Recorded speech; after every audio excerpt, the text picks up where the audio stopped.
नमस्कार. विषय समाजशास्त्र, खोडके के. कालच्या तासाला आपण भारतीय समाजातील परिवर्तनाच्या काही प्रक्रिया पाहिलेल्या आहेत. त्यामध्ये आपण आजच्या तासाला जागतिकीकरण ही प्रक्रिया पाहणार आहोत. थोडक्यात काल मी जागतिकीकरण म्हणजे काय हा भाग थोडक्यात मी सांगितलेला आहे, प्रस्तावना थोडक्यात केलेली आहे. त्यानंतर आजच्या तासाला मात्र आपण या ठिकाणी व्याख्या बघायचा आहे. जागतिकीकरणाचा सकारात्मक व नकारात्मक असे दोन्ही परिणाम झालेले आहेत. जागतिकीकरणाचे सकारात्मक आणि नकारात्मक असे दोन्ही परिणाम झालेले आहेत. पहिली व्याख्या, ज्यामुळे दूरवरच्या प्रदेशाशी असलेले नाते अशा पद्धतीनं जोडले जाते की अनेक मैल दूर असणाऱ्या प्रदेशात घडणाऱ्या घटनांचा पडसाद स्थानिक घटनावर होतो आणि त्याच न्यायाने स्थानिक घटनांचा परिणाम जागतिक घटनावर होतो. ती प्रक्रिया म्हणजे जागतिकीकरण होय. आता जर आपण पाहिलं या वाक्याचा अर्थ की ज्यामुळे दूरवरच्या प्रदेशातील असलेलं नातं, या पद्धतीनं जोडलेलं नातं या अनेक मैल दूर असणाऱ्या प्रदेशामध्ये ज्या घटना आहेत त्याचा सगळा परिणाम किंवा त्याचा पडसाद स्थानिक घटनावर होत असतो. कारण काय तर त्याचे न्यायाने स्थानिक घटनांचा परिणाम जागतिक घटनावर होत असतो. या ठिकाणी घडामोडी कोणत्या झालेल्या आहेत, या घटनांचा परिणाम या ठिकाणी जागतिक घटनावर होत असतो. ती प्रक्रिया म्हणजे जागतिकीकरण प्रक्रिया होय. यामध्ये दुसरा या ठिकाणी व्याख्या आहे, जागतिकीकरण म्हणजे अशी प्रक्रिया की ज्यात जागतिक लोक एकाच वैश्विक समाजाचे सदस्य बनत असतात. मार्टिन अल्ब्रो यांनी एलिझाबेथ यांनी व्याख्या केलेली आहे. जागतिकीकरण म्हणजे अशी प्रक्रिया की ज्यात जगातील लोक एकाच वैश्विक समाजाचे सदस्य बनत असतात. तर जागतिकीकरणामध्ये काय तर जगातील सर्व लोक एकाच वैश्विक समाजाचे लोक काय करत असतात, तर सदस्य बनत असतात.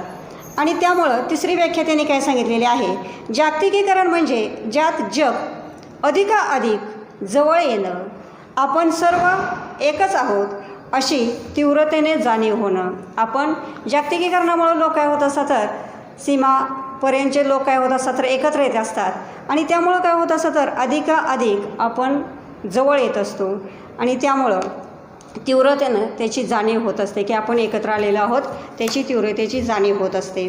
वरील व्याख्यांचा अर्थ जर आपल्याला बघायचा झाला तर वरील व्याख्याचा अर्थ लक्षात घेताना तर जागतिकीकरण ही एक आर्थिक, राजकीय, सामाजिक, सांस्कृतिक प्रक्रिया आहे. यात प्रत्येक देश आपल्या भौगोलिक मर्यादेच्या बाहेरील देशाशी आर्थिक, व्यापारी संबंध प्रस्थापित करत असतात. तर परदेशी गुंतवणुकीला प्रोत्साहन दिले जाते. सर्व दूर घडणाऱ्या घटना माहीत होतात.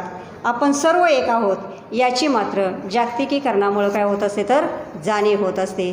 शेवटी सगळे घटक काय होत असतात, तर एकत्रच येत असतात. प्रत्येक घटकाची जागतिकीकरणामध्ये काय होत असते, तर जाणीव होत असते आणि शेवटी आपण सर्व एकच आहोत याची सगळ्यांना जाणीव होत असते किंवा निर्माण होत असते. त्यामध्ये जागतिकीकरणाची वैशिष्ट्य, एक, तत्वाची उदारता.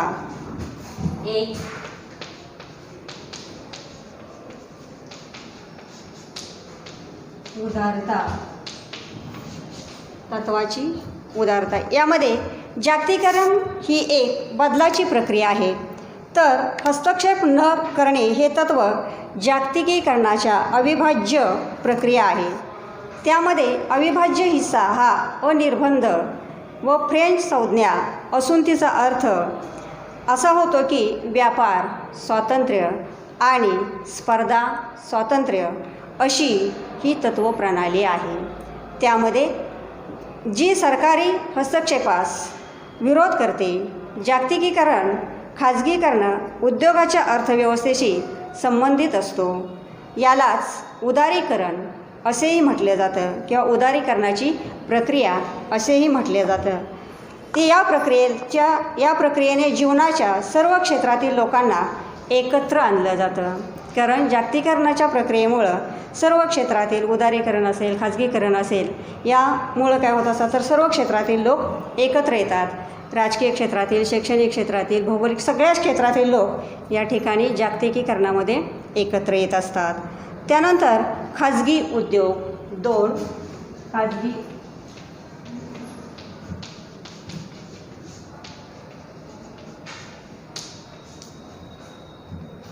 खाजगी उद्योगामध्ये जागतिकीकरण ही प्रक्रिया खाजगीकरणाशी संबंधित आहे.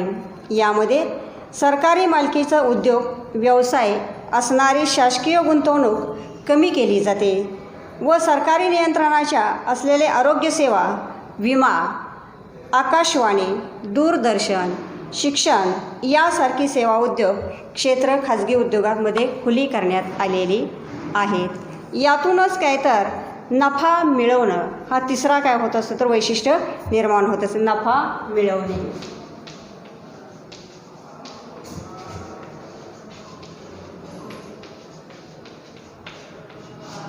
नफा मिळविणे. नफा मिळवणे हे खाजगीकरणातील प्रमुख उद्दिष्ट आहे. जागतिकीकरणामध्ये प्रत्येक क्षेत्रात स्पर्धा ह्या तीव्र स्वरूपाच्या असतात. अधिक संधी आणि पर्याय उपलब्ध झाला की त्यामुळे अनेक सेवांचा पुरवठा होत असतो. प्रमाणाबाहेर नफा मिळवला जातो. उदाहरणार्थ काय तर व्यापार या तत्वावर काम करणाऱ्या खाजगी शिक्षण संस्था आपल्याला अनेक ठिकाणी दिसून येत असतात. त्यानंतर बाजारीकरण.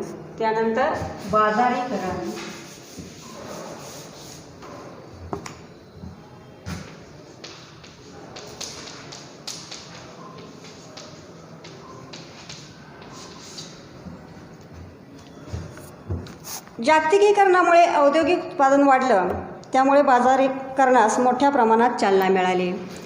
कारण जागतिकीकरणामध्ये मोठ्या प्रमाणात व्यापार वाढलेला आहे, त्यामुळं बाजारीकरण काय झालेलं आहे तर वाढलेलं आहे. ग्राहकांना निवडीसाठी अनेक पर्याय उपलब्ध झाले, त्यामुळे चंगळवाद वाढला, समाज भौतिकवाद झाला. उदाहरणार्थ आपण बाजारात गेला तर तेथील दुकानात अनेक प्रकारच्या वस्तू दिसतात आणि त्या खरेदी करण्यासाठी पर्यायाने अनेक वस्तू आपल्याला वाढवाव्या लागतात. त्यासाठी अनेक प्रकारे बाजारपेठा ह्या वाढवाव्या लागतातच. त्यानंतर परस्परावलंबित. 5. परस्परावलंबित.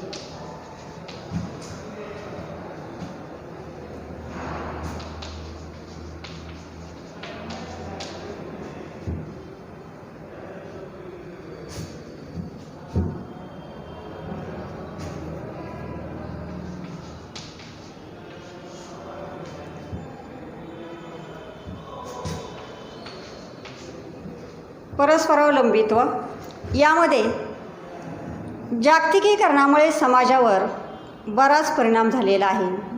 त्यामध्ये समाज परस्परावलंबी आणि परावलंबी झालेला आहे. जागतिकीकरणामुळं अनेक लोक परस्परावर अवलंबून राहिलेले आहेत. त्याशिवाय परावलंबीही झालेले आहेत. कारण जागतिकीकरणामुळे अनेक उद्योगधंदे, कारखाने उपलब्ध झाल्यामुळं या ठिकाणी परावलंबी, परस्परावलंबी लोक झालेले आपल्याला दिसून येत असतात. उद्योगात बऱ्याच गोष्टींची जुळणी मात्र खूप दूरवर असणाऱ्या ठिकाणी केली जाते. आपल्या उद्योगाची जुळणी मात्र करत असताना बऱ्याच दूरवर अशा ठिकाणी याची जुळणी केली जाते. त्यामध्ये ज्ञानाचं सामान्यीकरण होत असतं. विविध स्रोतांचे सामायिक वापर करणे हे जागतिकीकरणाचं वैशिष्ट्य आहे. त्यामध्ये उत्पादन प्रक्रियेच्या तांत्रिक ज्ञानाचा आदानप्रदानाचे सुलभीकरण या ठिकाणी झालेलं आपल्याला दिसून येत असतं. बाह्य स्रोतांचा वापर म्हणजे सीमावर असलेल्या प्रशिक्षित लोकांना च्या जवळच्या कौशल्याचा आधार दुसऱ्या देशातील लोकांना खुला स्थलांतर न करता सेवा देणे, अर्थार्जन करणे. उदाहरणार्थ अमेरिका, इंग्लंड देशामधील कंपन्यांसाठी काम करणारी भारतातील या ठिकाणी BPO कंपनी. त्यानंतर चौथा जो आपला उपघटक आहे तो अंकितीकरण.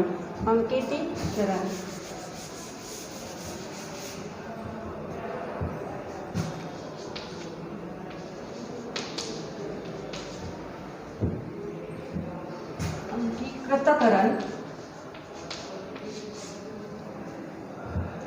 अंकीकृतकरण यामध्ये भारतातील समाज परिवर्तनाच्या या टप्प्यात आपण अंकीकृतकरण म्हणजे काय ते समजून घेणार आहोत. यामध्ये विविध स्रोतांचा वापर करणे हे जागतिकीकरणाचं महत्त्वाचं वैशिष्ट्य आहे. उत्पादन प्रक्रियेमध्ये विविध स्रोतांमधून एकत्रित केलेल्या माहितीचा उपयोजन भिन्न भिन्न उद्दिष्टामध्ये करता येते. त्यामध्ये काय तर माहितीचे संगणकीकरण प्रणालीमध्ये रूपांतर करणं, त्यासाठी माहिती मूलगामी सुधारणा होऊन उद्योगधंद्याचा परिचय होणं. या ठिकाणी अंकीकृत रूपांतर म्हणजे नेमकं काय, तर ही संज्ञा या ठिकाणी French company centre for digital business यांनी काय केले तर मांडलेले आहे. त्यामध्ये टेक्नॉलॉजी MIT ही अमेरिका कंपनी यांनी प्रचारात आणलेली आहे. यामध्ये उद्योग धंद्यातील प्रक्रिया, कार्यप्रणाली आणि सहकारी ग्राहकांशी असलेले नाते जपण्यासाठी प्रस्थापित केलेल्या प्रणालीचे नूतनीकरण म्हणजे या कार्याचा समावेश होय किंवा या कार्याचा समावेश होत असतो. त्यामध्ये पहिली व्याख्या काय केलेली आहे, व्याख्या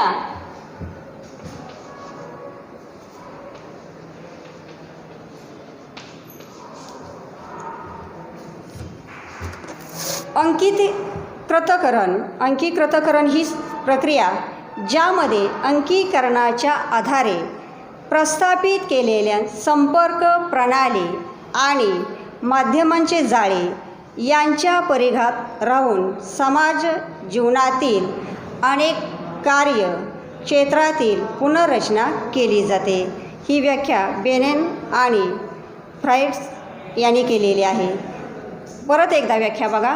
अंकीकृतकरण ही अशी प्रक्रिया आहे की ज्यामध्ये अंकीकरणाच्या आधारे प्रस्थापित केलेल्या संपर्क प्रणाली आणि माध्यमांचे जाळे यांच्या परिघात राहून समाज जीवनातील अनेक कार्यक्षेत्रातील किंवा अनेक पुनर्रचना या ठिकाणी क्षेत्रातील केली जाते.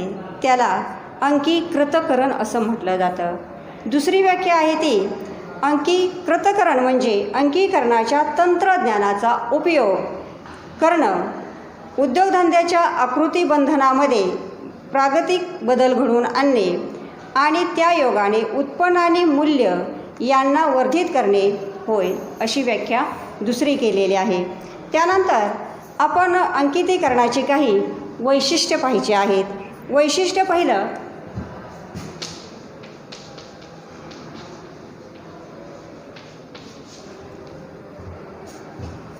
संगणकीकरण.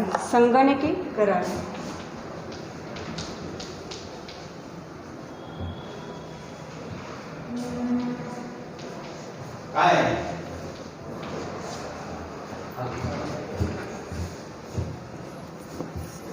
अंकीकृतकरणात संगणक फार महत्त्वाचे आहे.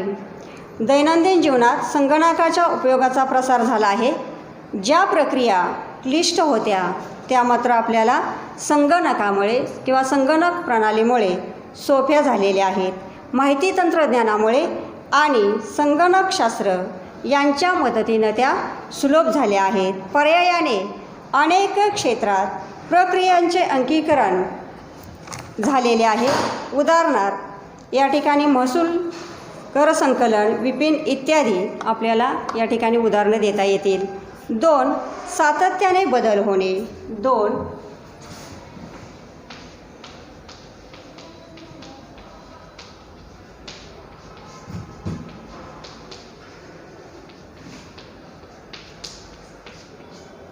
सातत्याने बदल होणे. अंकीकृतकरणामुळे उद्योगधंद्यामध्ये सातत्याने बदल होतात, कारण तंत्रज्ञान बदलत असते. त्यामुळे विविध क्षेत्रात सतत बदल घडून येत असतात. जसे शल्यचिकित्सा वस्तू विविध क्षेत्रात बदल घडवून येतात. जसे या ठिकाणी आपण मानव अशा क्षेत्रात केला जाणारा कृत्रिम बुद्धिमत्तेचा वापर म्हणजेच काय तर या ठिकाणी सातत्याने बदल होत असतो. मानवाच्या या ठिकाणी अनेक गोष्टींमध्ये सतत काय होत असतात तर बदल होत असतात. त्यानंतर वेग आणि अचूकता. वेग आणि अचूकता.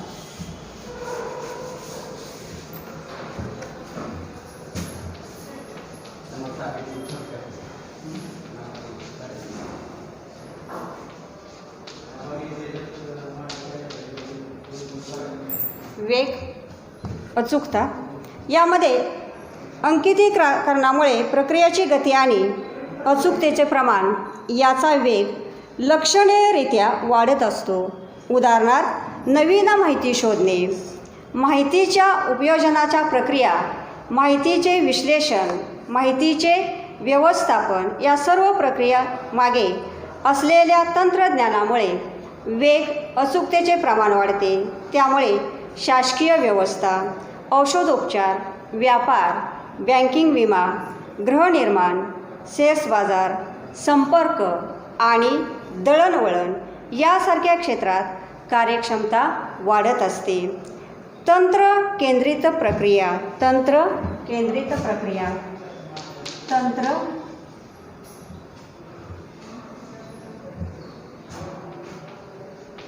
केंद्रित प्रक्रिया.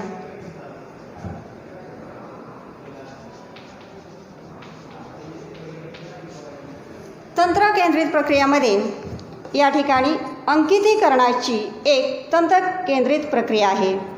त्यामध्ये अंकीकरण आणि संगणक प्रणालीचे तंत्रज्ञान, नाविन्य, संशोधन आणि प्रगती यावर आधारलेले 1980च्या दशकात 386 या ठिकाणी वापरणारे तंत्रज्ञान विकसित केलेले असताना तिच्या 5व्या पिढीपर्यंत पोचलेले आहे.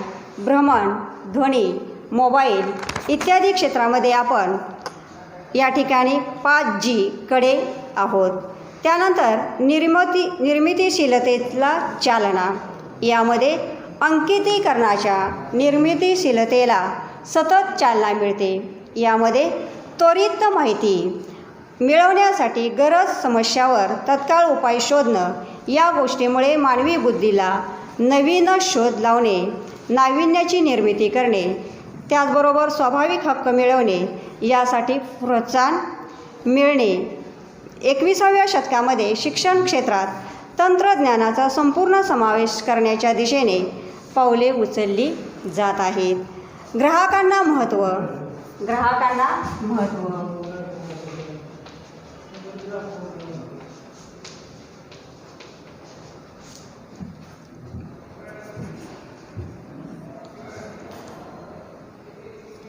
अंकितीकरणाच्या अंकीकृत स्थलांतरामुळे किंवा रूपांतरामुळे अंतिम लाभार्थी हा ग्राहक असतो. त्यामुळे अंकीकृत रूपातील विविध प्रक्रिया, मूल्य जसे कर, त्यामुळे अंकीकृत महानगरपालिकेतून जन्म मृत्यूचे दाखले मिळणे, ऑनलाईन प्रवेश मिळणे, विविध योजनांचे अर्ज मिळणे, निवडणुकीचे निकाल जाहीर करणे यासारखी अनेक कामे अंकीकृत रूपांतरामुळे सहज आपण करू शकतो किंवा करून घेणं शक्य झालेलं आहे.